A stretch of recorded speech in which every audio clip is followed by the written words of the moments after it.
Olá pessoal, voltamos. Professor Edson Marcon falando sobre projeto de prevenção contra incêndio. Desta vez o assunto que abordaremos será a iluminação de emergência. Mas antes da nossa vinheta, não se esqueçam de se inscrever no canal, clicar no sininho para receber conteúdos. Então vamos ao nosso conteúdo, pessoal.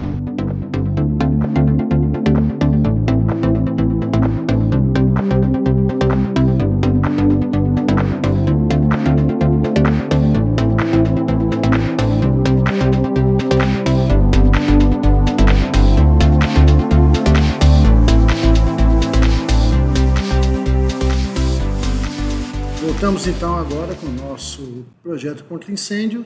Nós vimos nas últimas gravações sobre saídas de emergência e assim que a gente determina as saídas de emergência, a gente calcula os corredores, as portas, define por onde os ocupantes sairão de uma edificação, nós vamos para o segundo passo, que é iluminação de emergência.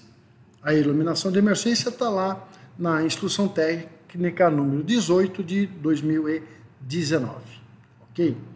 Bom, é um assunto muito importante.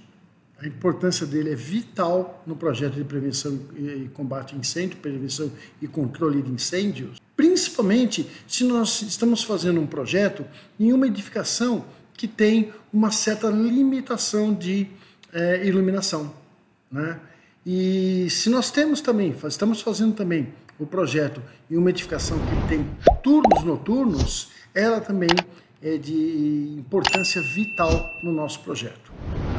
Então é muito importante que a gente dimensione um sistema adequado para esse projeto de combate a incêndio. Então, logo de início, nós precisamos determinar o dimensionamento adequado para cada tipo de edificação. Precisamos entender a edificação, temos que entender qual é a situação, que tipo de situação nós vamos ter no nosso projeto. Então, por exemplo, o prédio, qual é a ocupação dele? É administrativo? É uma escola? Então nós temos que entender a edificação para determinar qual é o tipo da iluminação de emergência que devemos colocar. O objetivo principal da iluminação de emergência é o óbvio, é substituir a iluminação principal da edificação. Então, a iluminação de uma edificação normal é constituída por lâmpadas normais. Tá? E no caso de incêndio, muitas vezes o incêndio é através de um curto-circuito, por exemplo, mas na grande parte dos incêndios, nós temos queda de energia. A energia ela é cortada, ou deu um curto-circuito e cortou e caiu a energia. Quando isso ocorre, nós temos que ter uma iluminação, né, na edificação. Nós não podemos deixar essa iluminação no escuro, ok? Por quê? Porque nós precisamos retirar os ocupantes deste local. É importantíssimo que a primeira coisa que nós temos que fazer, pensar num projeto de prevenção e combate a incêndio, é tirar todo mundo em segurança dessa edificação. Então, a iluminação de emergência tem um papel fundamental nessa remoção segura de todos os ocupantes de uma edificação. Se nós pensarmos que a maioria das pessoas não conhece o local onde elas estão, muitas vezes, é a primeira vez que elas estão naquele local, elas não receberam nenhum treinamento, nenhuma orientação sobre sinalização. Então, a iluminação de emergência é importante que ela tenha vida própria e que quando ela for acionada, a função dela é indicar o caminho a seguir. Não é só iluminar o caminho, é o caminho a seguir, porque faz parte do ser humano, quando nós estamos numa situação onde a gente está num ambiente escuro, é normal nós procurarmos a luz onde tem luz. Então nós procuramos esse lugar onde tem luz. Então a iluminação de emergência tem essa função de nos auxiliar na retirada da população dessa edificação. Então ela não pode ser confusa, ela não pode se misturar com qualquer outro sistema de proteção contra incêndio. Ela precisa ser clara, ela precisa ser objetivo. O objetivo dela é iluminar a saída de emergência e tirar o ocupante da edificação. Ela deve clarear áreas escuras, tá? Áreas de passagens horizontais, verticais, áreas de trabalho, áreas técnicas, okay? Áreas de controle. Ela tem que iluminar serviços essenciais, no caso da falta, né, de uma iluminação normal.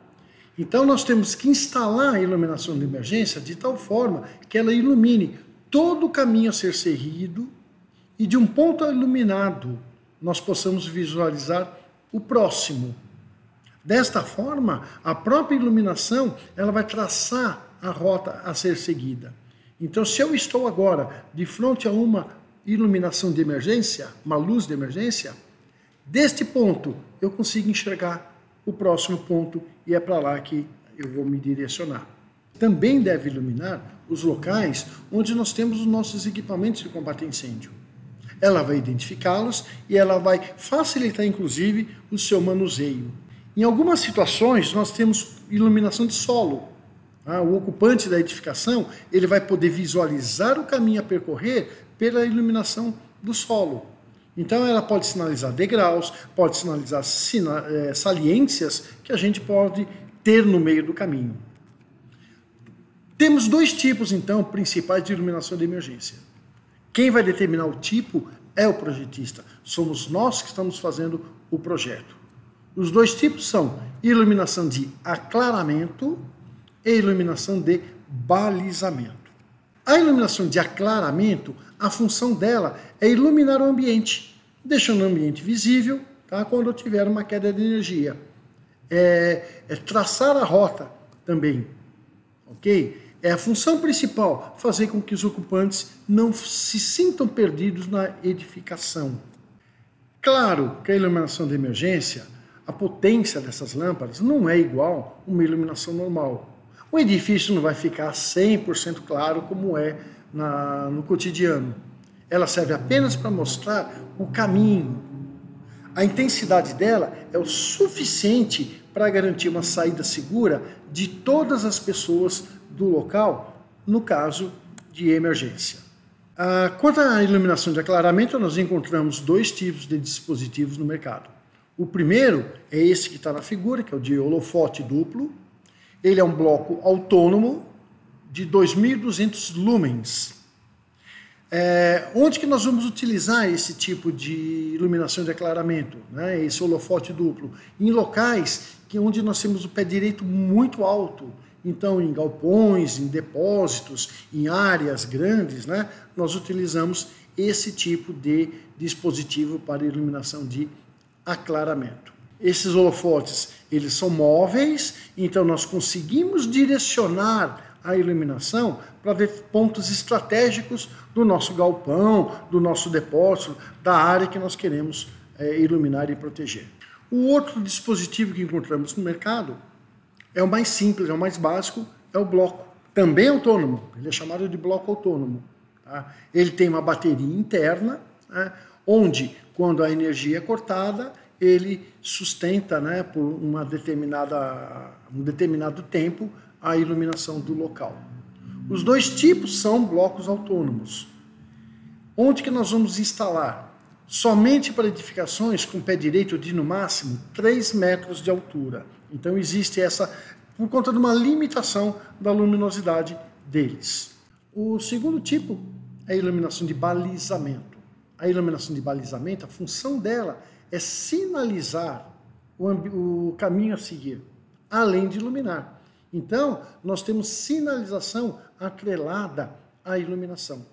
Então, ela vai mostrar para a gente a rota de fuga, ela vai sinalizar onde é a saída da edificação, por exemplo.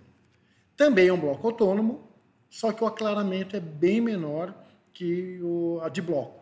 Tá? Ela tem pouco aclaramento, então elas serão instaladas em pontos estratégicos e devem ser completadas com iluminação de aclaramento.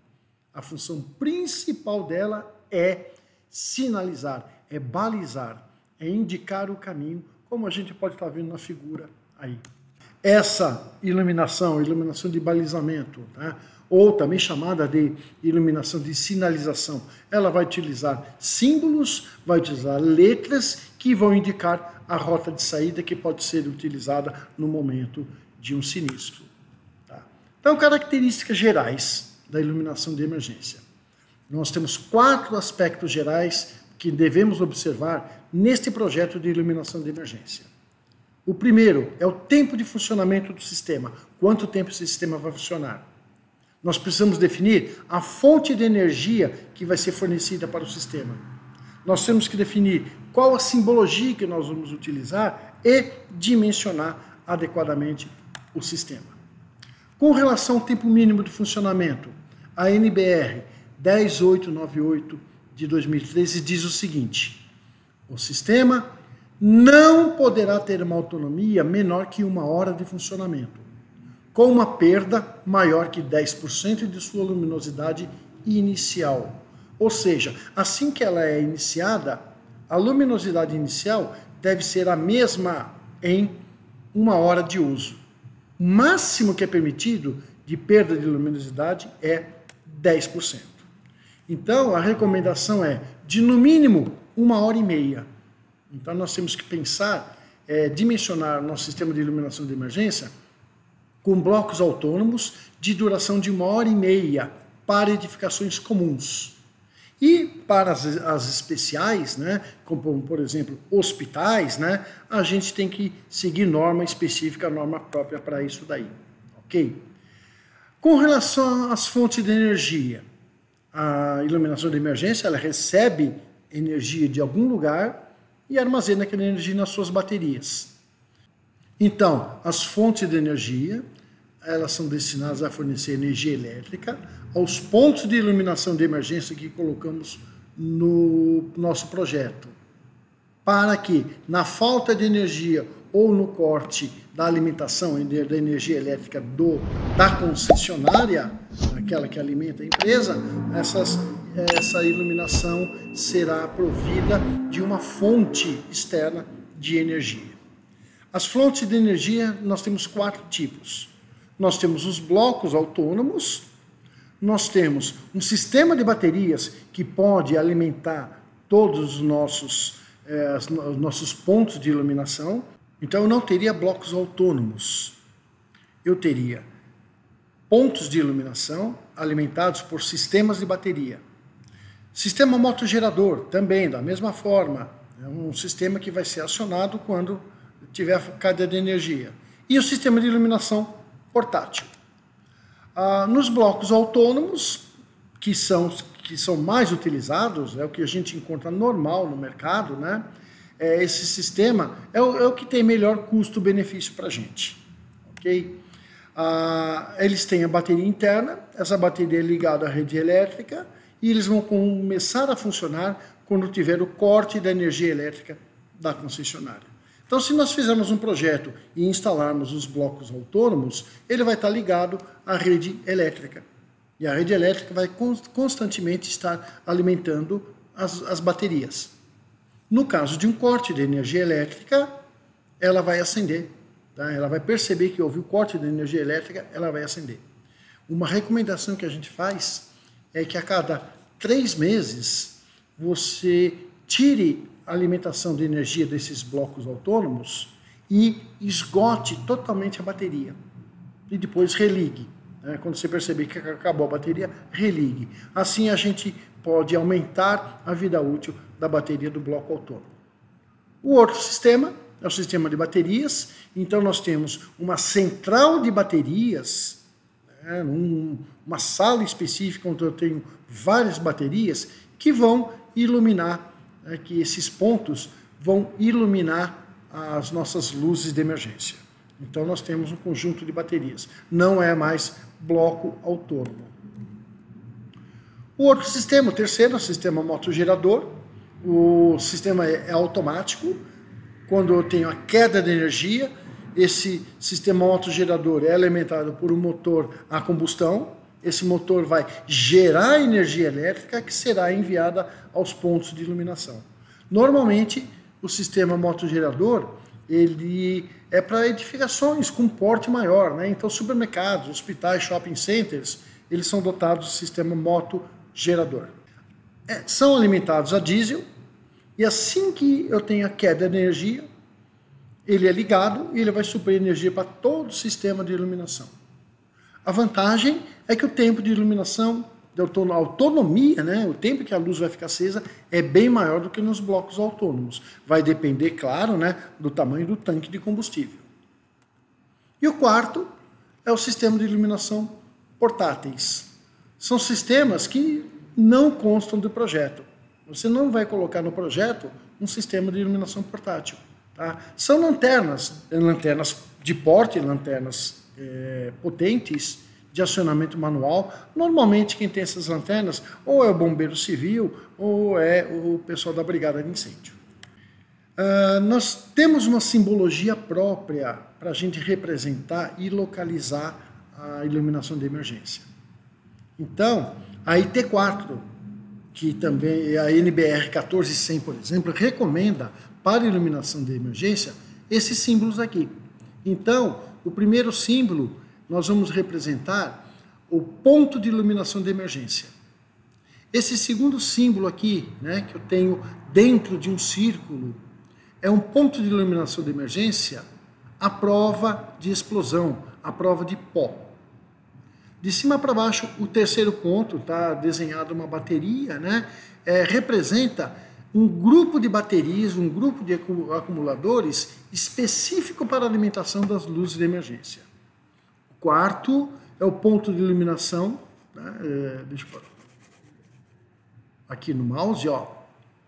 Este item aqui, ele representa a iluminação de balizamento. A iluminação de balizamento, nós temos o símbolo da iluminação de emergência e uma setinha aqui indicando o caminho. O grupo motogerador, ele é representado por este símbolo aqui. E a central do sistema, né? Então nós podemos ter uma central elétrica de comando, né, do sistema de iluminação, é representado por esse símbolo aqui. Ok? Então são esses os símbolos que nós vamos colocar no nosso projeto de iluminação de emergência. A iluminação de emergência, independente se ela for de aclaramento ou de balizamento, né, nós temos que instalá-los de tal forma que indiquem a saída da edificação. Então, por onde que nós vamos começar no nosso projeto a colocar a iluminação de emergência? Nós vamos começar pela saída. Então, o primeiro ponto de iluminação que nós vamos colocar no nosso projeto é na saída, naquela porta que você determinou que é a saída da edificação. Uma vez identificado o primeiro ponto, qual vai ser o próximo? Nós vamos colocar uma distância máxima de 15 metros, no máximo. De tal forma que de um ponto eu enxergue o outro. Então, isso é importante. Nós temos que enxergar o outro. Então, por exemplo, se eu tiver num corredor e 15 metros, eu vou dobrar esse corredor. Eu não vou enxergar. Então, eu coloco na minha visão, o primeiro, e coloco mais uma na virada desse corredor. Então, gente, nós precisamos tomar cuidado com obstáculos, escada, curvas, ok? Então, mesmo que a distância não dê os 15 metros, eles têm que ser sinalizados. As distâncias serão menores nesses obstáculos. Então, gente, o ocupante, a partir de um ponto de iluminação, precisa conseguir ver o próximo ponto. Isso é importantíssimo, ok? E o que diz a IT18, então? A IT18 diz o seguinte: a distância máxima entre os pontos de iluminação de emergência de aclaramento não deve ultrapassar os 15 metros entre um ponto de iluminação e outro. E a distância desse ponto até a parede não pode ser maior que 7,5 metros. Então, se eu tenho uma parede, ou eu fixo ele na parede, mas se eu fixar no teto, por exemplo, a distância dele até a parede tem que ser no máximo de 7,5 metros. Ok? Outro distanciamento entre pontos pode ser adotado, desde que atenda a NBR 10898. Nas salas com área, a área da sala igual ou inferior a 50 metros quadrados e a população for inferior a 50 metros, de acordo com a IT11, não precisa iluminação de emergência, desde que as saídas dessas salas sejam diretas para o corredor. Então, se eu tiver uma sala cuja porta dá para um corredor, esta sala tem no máximo 50 metros quadrados e menos que 50 pessoas, não preciso colocar uma iluminação de emergência dentro desta sala, desde que ela siga esses parâmetros. Em ambientes grandes, né, como por exemplo auditório, teatro, cinema, galpões, né, os pontos de iluminação podem ser instalados no piso. Desta forma, vai indicar o caminho da saída de emergência. O dimensionamento, então, para a gente poder fazer, né, com relação à intensidade máxima para evitar ofuscamento, está lá na tabela 1, onde a altura do ponto de luz em relação ao nível do piso em metros. Então eu tenho de 2 a 5 metros. A intensidade máxima da luz, né, são 10 candelas. E a iluminação máxima ao nível do piso, 25 candelas. Essas unidades, né, elas estão constantes lá na NBR 5456. Então, quanto mais alto for a instalação em relação ao nível do piso, maior é a intensidade do ponto de luz. Nós temos que ter uma lâmpada com uma intensidade de aclaramento maior. Bom, nesse projeto nós vamos, como eu disse antes, iniciar colocando a iluminação de emergência nas portas de saída, nas saídas principais. É por lá que nós começamos a fazer o nosso projeto. Na sequência, nós vamos observar a distância máxima de 15 metros entre elas e quando tiver mudança de rota, nós vamos utilizar a iluminação de balizamento para complementar a de aclaramento, indicando que aquela rota que nós estamos seguindo, ela vai ter uma variação de direção. Tá? Então, nós vamos pegar o nosso projeto, da forma que ele está aqui, nós vamos definir as saídas de emergência. Definida a saída de emergência, nós vamos, por exemplo, olha aqui, ó, eu coloquei a saída de emergência aqui, por exemplo. Então, eu começo por aqui a instalação da minha iluminação de emergência. Então, o que eu tinha para falar para vocês sobre iluminação de emergência, tá? Não é um assunto complicado, é um assunto simples até. O importante é a gente saber que o segundo passo que nós vamos fazer no nosso projeto é a instalação da iluminação de emergência. Ele vem na sequência da definição das saídas de emergência. Ok, pessoal? Aguardo vocês então no nosso próximo vídeo. Até mais. Grande abraço.